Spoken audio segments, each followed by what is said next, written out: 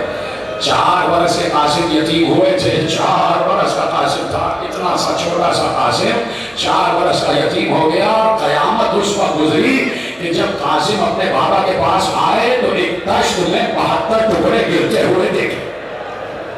قاسم نے اپنے بابا کے دہن کے جگر کے 72 ٹکڑے دشت میں گرتے ہوئے دیکھے۔ بچے پر کیا گزری ہے یہ بچہ ہی جانتا ہے، اور ماں دیکھ رہی ہے ساتھ ساتھ، بہنیں دیکھ رہی ہیں ساتھ ساتھ۔ اور ایک بار قاسم کو سینے سے لگا لیا اور قاسم سے کہا، قاسم بیٹا میں نے تجھے مانگا ہی کربلا کے لیے ہے، میں نے تجھے مانگا ہی کربلا کے لیے ہے۔ ام فروا میرے قریب آ جاؤ۔ ام فروا قریب آ گئی، بہنیں باہر رو رہی ہیں، بالکل آخری لمحہ ہے، بہنیں رو رہی ہیں۔ کہا ام فروا مجھے کاغذ اور قلم لا کے دے دو۔ کاغذ اور قلم لایا گیا۔ حسن مصطفیٰ نے اس عالم میں ایک تحریر لکھی اور تحریر لکھ کر اسے تعویذ بنایا اور قاسم کے گلے میں ڈال دیا اور کہا ام فروا جب بھی زندگی میں کوئی سب سے بڑی مصیبت آ جائے تو اس تعویذ کو کھول لینا، اس تعویذ میں تمہاری مصیبت کا علاج ہوگا۔ میں کہتا ہوں کہ جس کے بعد حسین جیسا امام زندہ ہو تو اس کو کوئی مصیبت نہیں آنی تھی، کوئی مصیبت نہیں آنے دی بھابھی پر اور نہ بھتیجے پر۔ ہاں صرف ایک جملہ کہنا چاہوں گا کہ جس وقت حسن مصطفیٰ کا جنازہ تیر لگ کر واپس آیا، تیروں سے چھلی جنازہ جب حسن مصطفیٰ کا واپس آیا ہے نا، اور صحن میں حسین نے جنازہ رکھ دیا تو عباس بھی تیر نکال رہے تھے، زینب بھی تیر نکال رہی تھی، حسین بھی تیر نکال رہے تھے، لیکن جملہ سننا، 4 برس کا قاسم آگے بڑھا، ننھے سے ہاتھ اٹھائے، ایک تیر پر ہاتھ رکھا، حسین دہل گئے، جلدی سے آگے بڑھے، بچے کا ہاتھ تیر سے اٹھا کر کہا قاسم بیٹا تیرا باپ میں ہوں، میں آج سے تیرا بابا ہوں، یہ چچا عباس تیرے بابا ہیں، ہمارے ہوتے ہوئے تو یہ کام کیسے کر سکتا ہے؟ ایک بار قاسم کو سینے سے لگا لیا، رخسار چومے، قاسم کا ماتھا چوما، قاسم کے لباس کو درست کیا۔ میں یہ کہوں گا اے جناب قاسم، اے میرے مولا قاسم، اے حضرت قاسم، آپ 4 برس کے یتیم ہوئے تو آپ کو کسی نے تماچے تو نہیں مارے؟ آپ کے دامن میں آگ تو نہیں لگی؟ آپ کے سر پر کوئی لاٹھی تو نہیں ماری گئی؟ آئیے ذرا کربلا میں دیکھیں 4 برس کی سکینہ، اجر کو اللہ گریا کرتے رہا، 4 برس کی سکینہ، تماچے بھی لگ رہے ہیں، چادر بھی چلی ہے، دامن میں بھی آگ لگی ہے۔ قاسم یتیم ہو گئے، ماں نے قاسم کو پالنا شروع کیا، ماں پال رہی ہے، یتیم حسن کو پال رہی ہے اور بڑے ارمانوں سے پالا ہے۔ میری ماں بہنیں بیٹھی ہیں، میں خود اس بات کی گواہی دے رہا ہوں، میرا اپنے گھر کا مشاہدہ ہے، میرے گھر کا مشاہدہ، میرے گھر میں تاجیے سجتے ہیں، علم سجتے ہیں اور میں خود سجا کے آتا ہوں۔ جب میری والد گرامی حیات تھی وہ سجاتی تھی، پڑوس میں، بالکل پڑوس میں ہمارے اہل سنت کا گھر تھا۔ جب ہم اس گھر میں شفٹ ہوئے تو پڑوس میں اہل سنت کا گھر تھا، بات چیت ہو گئی، دوستی ہو گئی۔ ان کی والدہ نے اپنے بیٹے کے لیے کہا میری ماں سے کہ اس کی اولاد نہیں ہو رہی، 5-6 سال ہو گئے، اولاد نہیں ہوتی، دعا کرے۔ تو میری والدہ نے صرف یہی کہا تھا کہ 7 محرم کو مہندی برآمد ہوتی، آپ اس مہندی پر شربت کی منت مان لیں، آپ کے بیٹے کی گود ہری ہو جائے گی، یقین مانو میں شاہد ہوں، اگلے برس اس کی گود میں بچہ تھا۔ یہ چیزیں اشتہارے ہیں، ان کی مخالفت نہ کیا کرو، یہ کچھ نہ کچھ عطا ہی کرتی ہیں۔ ان کا اتنے دنوں سے باقی رہنا بتا رہا ہے کہ کوئی باقی ہے جو انہیں باقی رکھے ہوئے ہیں۔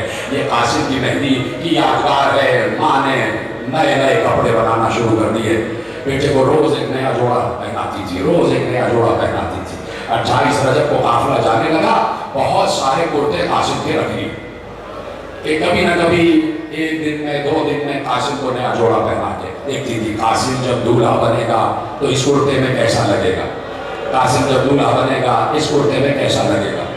عام ماں کو یہ ارمان ہو تو کیا قاسم کی ماں کو ارمان نہیں ہوگا؟ کیا آل محمد کی ماں کو ارمان نہیں ہو سکتا؟ جوڑے رکھ لیے، اور سن لو روایت، شب عاشور آ گئی، امام حسین نے فہرست شہداء بنوانا شروع کی. سب کی فہرست لکھو، عباس کا کون کون شہید ہوگا. سب کی فہرست لکھی گئی، سارے انصار سارے انصار سارے اصحاب، سب کی فہرست لکھی. پھر بنی ہاشم کی فہرست آئی، عباس لکھو میرا نام، حسین ابن علی. عباس نے لکھا عباس تمہارا نام، عباس اون کا نام، محمد کا نام، علی اکبر کا نام، عبداللہ ابن مسلم کا نام، سب کے نام لکھوا دیے. قاسم انتظار میں ہے کہ میرا نام کب آئے گا. چچا میرا نام اب تک نہیں آیا. ایک بار کمر میں قاسم کے ہاتھ ڈالا، قریب بلایا، پہلو سے پہلو ملا لیا، رخسار سے رخسار ملا کے کہا جانے بابا جانے چچا یہ بتاؤ تمہاری زبان پر موت کا ذائقہ کیسا ہے، تمہاری نگاہ میں موت کا ذائقہ کیسا ہے. قاسم نے جوش کے عالم میں کہا کہ چچا میرے لیے تو موت شہد سے بھی زیادہ شیریں ہے. لپٹا لیا قاسم کو. قاسم تمہارا نام بھی فہرست شہداء میں ہے، لیکن قاسم پر قیامت اس وقت گزر گئی کہ جب حسین نے کہا عباس ایک اور نام لکھو. اجی مولا ہو کیا نام؟ کہا لکھو علی اصغر. جیسے ہی علی اصغر کا نام آیا قاسم نے آستینیں چڑھائی اور ایک بار کھڑے ہو کر کہا مولا کیا فوج خیموں تک آ جائے گی، کیا فوج خیموں تک آ جائے گی. یہ تھا جوش قاسم کو. حسین نے سمجھایا نہیں بیٹا میں علی اصغر کو پانی پلانے لے جاؤں. قاسم کا یہ جوش تھا اور قاسم نے سارے فہرست شہداء دیکھی. اس وقت سے قاسم کو جوش تھا کہ میں جلد از جلد میدان شہادت میں جاؤں. لیکن پورا دن عاشور کا گزر گیا، قاسم کو اجازت نہ ملی. قاسم کو اجازت نہ ملی. اجازت ملتی بھی تو کیسے؟ بار بار حسین سینے سے لگا کر کہتے قاسم تمہیں دیکھتا ہوں تو میرا بھیا حسن یاد آ جاتا ہے، تو میرے بھائی حسن کی یادگار ہو. پیچھے والے حضرات بھی ساتھ دیتے جانا. ایک لٹے ہوئے قافلے کا ذکر ہو رہا ہے، ذکر ہو رہا ہے. ایک ماں ہے جو جنت البقیع چھوڑ کے آئی ہوئی ہے، ہر رضا خانے میں جاتی ہے. کوئی میرے بیٹوں پر رونے والا ہے، کوئی میرے اجڑے ہوئے گھر پر گریا کرنے والا. اور سن لینا آج 7 محرم ہو گئی، آج سے پانی بھی بند ہو چکا ہے. حسین کے بچوں کی پیاس بلند ہو رہی ہے، آواز بلند ہو رہی ہے الاتاش الاتاش الاتاش. چھوٹے چھوٹے بچے کہہ رہے ہیں اور عباس کلیجہ پکڑے ہوئے ہیں کہ میں بچوں کو پانی پلانے والا. آج سے پانی بند ہو گیا. 3 دن کی بھوک پیاس ہے بچوں پر اور یہی بھوک پیاس قاسم پر بھی ہے. آگے عاشور کا دن قاسم کو اجازت نہ ملی. بار بار کہتے تھے کہ بیٹے تو میرے بھائی کی یادگار ہے، تو حسن مصطفیٰ کی یادگار ہے، تجھے دیکھتا ہوں میرا بھیا یاد آ جاتا ہے، میرا امام یاد آ جاتا ہے. قاسم آہستہ آہستہ اپنی اماں کے خیمے میں آ گئے. ماں نے قاسم کا افسردہ چہرہ دیکھا. ماں بیٹے کا افسردہ چہرہ دیکھ نہیں پاتی، افسوس ہوتا ہے ماں کو. ماں کھڑی ہو گئی، بیٹے کو سینے سے لگا لیا. بیٹا کیا بات ہو گئی؟ کہا ماں بار بار چچا کے پاس جاتا ہوں، چچا اجازت نہیں دے رہے، چچا اجازت نہیں دے رہے. کہا بیٹے اس سے بڑی تو کوئی مصیبت نہیں. جیسے ہی لفظ مصیبت بی بی ام فروا کی زبان پر آئے، بی بی ام فروا کو کچھ یاد آ گیا. کہا قاسم ذرا اپنا گریبان کھولو. گریبان کھولا، وہاں سے ایک تعویذ نکالا. کہا قاسم 4 برس کے تھے تم جب تمہارے بابا نے تحریر لکھی تھی اور کہا تھا جب بھی کوئی مصیبت آئے یہ تحریر پڑھ لینا.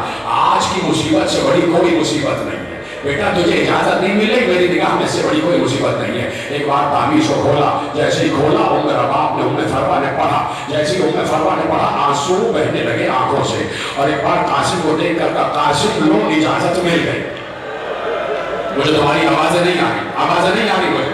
قاسم لو اجازت مل گئی. ایک ہاتھ میں خط ہے، ایک ہاتھ میں قاسم کا ہاتھ لے کے چلی. حسین کے خیمے میں آ گئی. حسین بھابھی کے احترام میں کھڑے ہو گئے. ادب پوچھا بھابھی کیوں آئی؟ کہا اے میرے وقت کے امام میں کچھ کہنے نہیں آئی، میں کچھ لینے نہیں آئی. کیا آپ اس تحریر کو پہچانتے ہیں؟ حسین نے تحریر دیکھی، آنکھوں سے لگایا، سر پہ رکھا، رونے لگے اور رو کر کہا یہ میرے بھیا حسن کی تحریر ہے. اب حسین نے پڑھا، پڑھتے پڑھتے روتے جاتے تھے، روتے روتے پڑھتے جاتے تھے. لکھا تھا یہ تحریر ہے حسن ابن علی کی، حسین ابن علی کے نام. اے حسین جب کربلا میں قربانیوں کا دن آ جائے تو قاسم کو میری طرف سے، قاسم کو میری طرف سے قربان کر دینا. اے حسین اگر میں کربلا میں ہوتا تو میں تم پر جان قربان کر دیتا، لیکن مصلحت خدا یہ ہے کہ قاسم میرا نمائندہ بنے گا، قاسم کو جانے دینا. حسین نے پڑھا، چیخ مار کے روئے. قاسم کو لپٹا کے کہا قاسم